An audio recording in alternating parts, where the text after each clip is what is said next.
Bonjour à tous, dans le cadre du Tour de France des soignants, on se retrouve pour l'étape 7, ici dans les Landes, à Biscarrosse.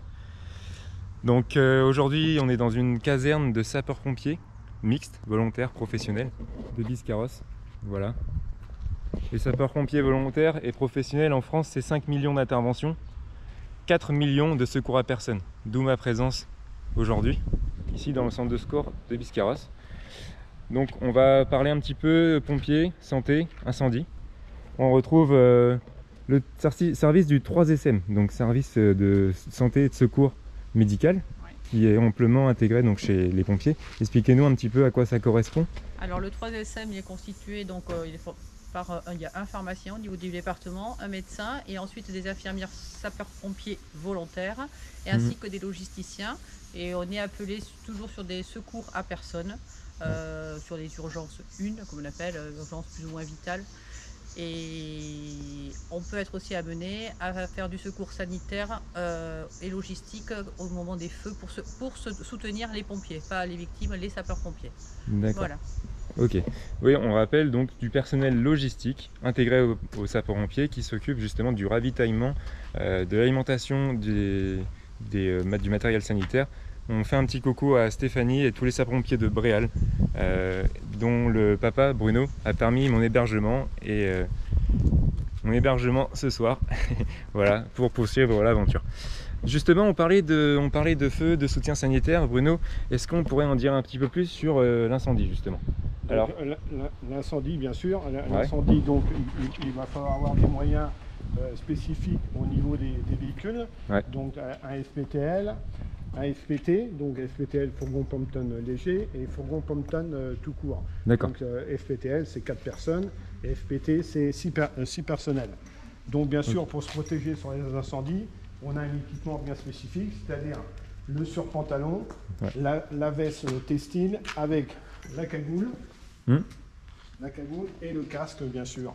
Et en plus pour pouvoir pénétrer dans les incendies, on met l'appareil respiratoire isolant qui nous permet de rentrer dans les fumées sans être intoxiqué. C'est ça. On rappelle que le risque principal lors d'un incendie, c'est l'exposition aux fumées. L'intoxication des fumées. Et ensuite, on a le bras élévateur articulé, ouais. Qu'on voit ici. Qui est posté dans la... Bras élévateur articulé de 24 mètres qui nous permet le sauvetage et la mise en sécurité des personnes lors d'un incendie. Voilà. C'est ça. Donc bien spécifique au CSP DISCA, ouais. Parce que généralement c'est soit des EPSA, des échelles pivotantes semi-automatiques. Donc nous on a un BEA. Très bien. Biscarrosse, combien d'interventions tous les ans? Alors, Biscarrosse, on tourne entre 1500 et 1600 interventions.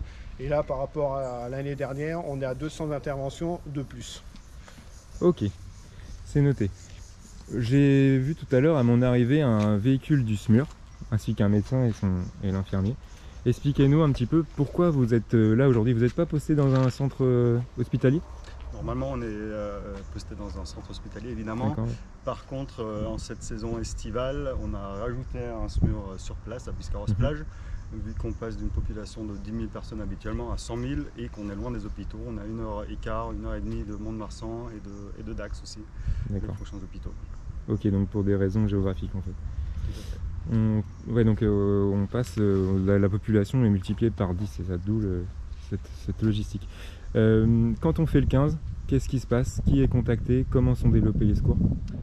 Quand on fait le 15, on atterrit à la régulation médicale. C'est un permanencier qui prend l'appel, qui vous demandera vos coordonnées et qui pourra ensuite transmettre l'appel au médecin régulateur qui pourra vous donner un conseil médical, vous orienter vers un médecin ou une structure, ou même vous envoyer des moyens de transport comme le VSAV ou même une équipe médicalisée.